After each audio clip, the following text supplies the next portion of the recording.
The Danish Straits, gateway from the Baltic to the world, churned with tension as a Danish patrol vessel intercepted the Yenisei River, a shadowy Russian oil tanker. These narrow waters, long a crossroads of commerce and conflict, now found themselves at the center of a new geopolitical drama. The wind howled across the waves, carrying with it the weight of history and the anxiety of a world on edge.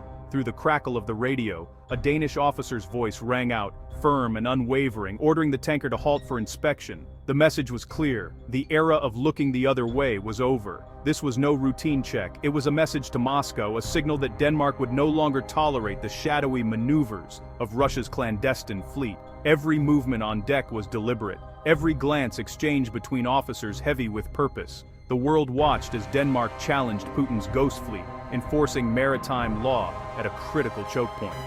News outlets from London to Washington broadcast live updates, analysts speculating on the broader implications for global security and energy markets.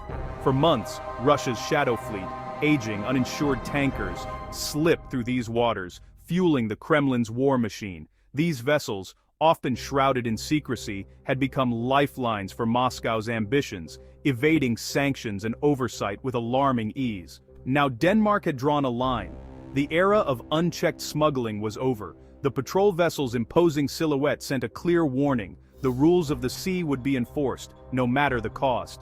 The Danish inspection team, armed with international law and determination, prepared to board. Their training and resolve would be tested in the coming moments as they faced the unknown aboard a vessel with a reputation for evasion. The Russian captain knew he was trapped. His crew exchanged anxious glances, aware that their fate now rested in the hands of foreign authorities. His vessel, like many in the Shadow Fleet, was a floating liability, poorly maintained, likely carrying forged papers and questionable cargo. The risks of disaster, both environmental and political, loomed large. Turning back was impossible. Pushing forward meant facing the full force of NATO-backed law. The Yenisei River was caught in a vice, its options dwindling with every passing minute. This standoff was more than a maritime dispute. It was a clash between transparency and shadow, law and lawlessness. The outcome would echo far beyond these cold waters, setting a precedent for future confrontations.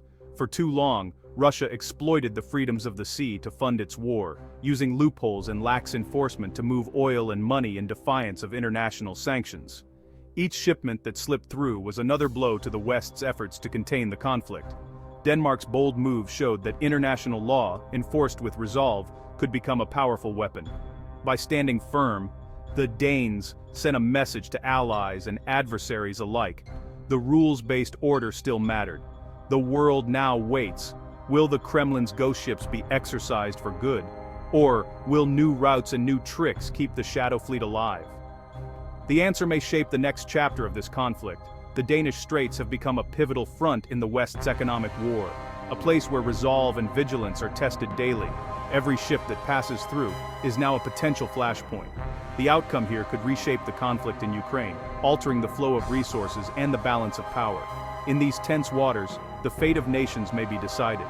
After invading Ukraine, Russia found itself at the center of a global storm. The world watched as the conflict escalated, and the international community responded with unprecedented speed and unity. Russia faced a barrage of Western sanctions, including a strict price cap on its oil exports.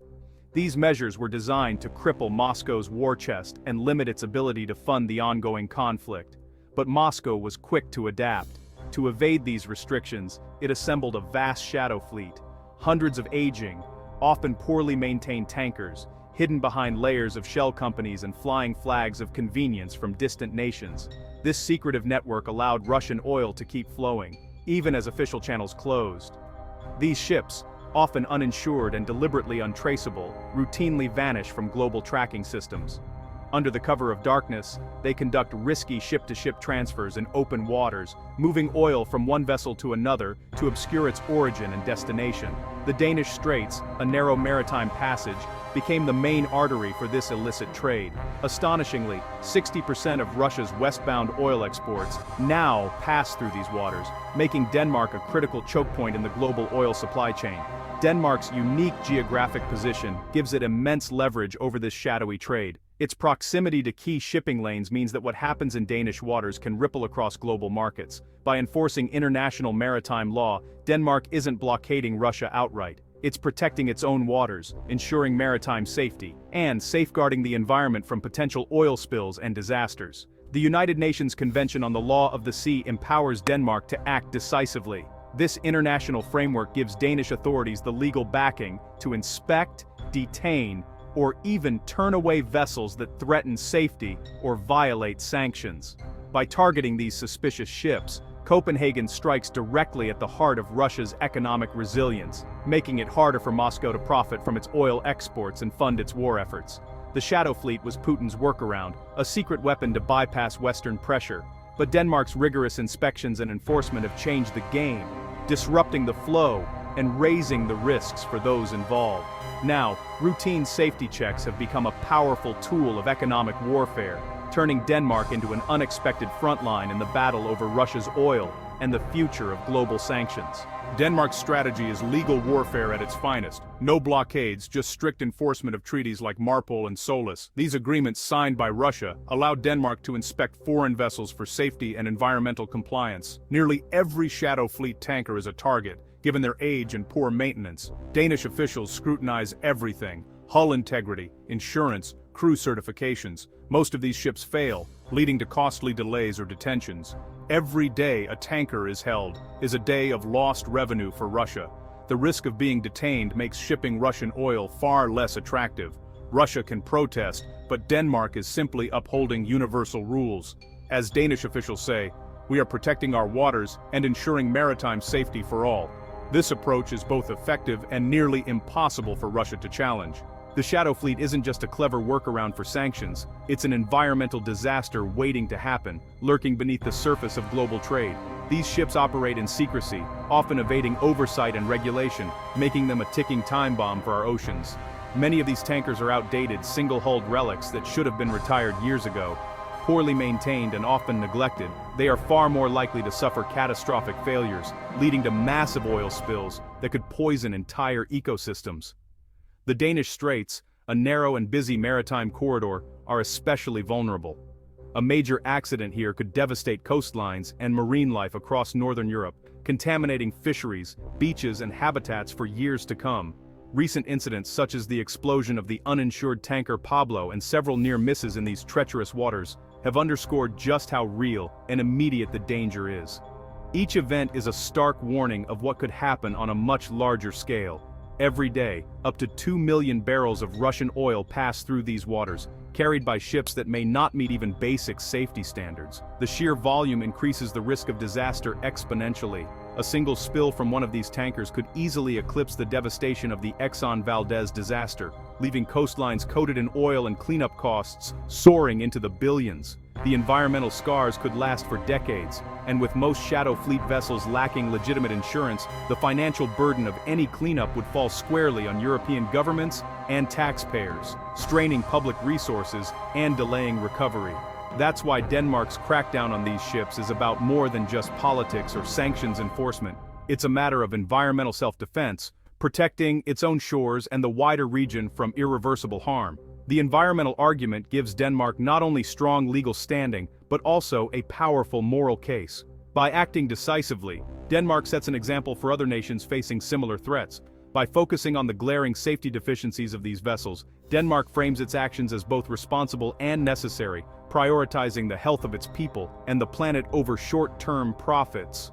Ultimately, protecting the Baltic Sea is not just a national priority, it's a duty under international law and a responsibility to future generations who depend on clean, thriving oceans. Denmark's inspections are hitting Moscow's wallet hard. Before, Russia sold oil above the G7 price cap thanks to the Shadow Fleet. Now shipping costs have surged and profits are shrinking. Experts estimate Denmark's measures could cut Russia's oil revenues by up to 20% monthly. Danish and US officials agree. The business model of the Shadow Fleet is being dismantled.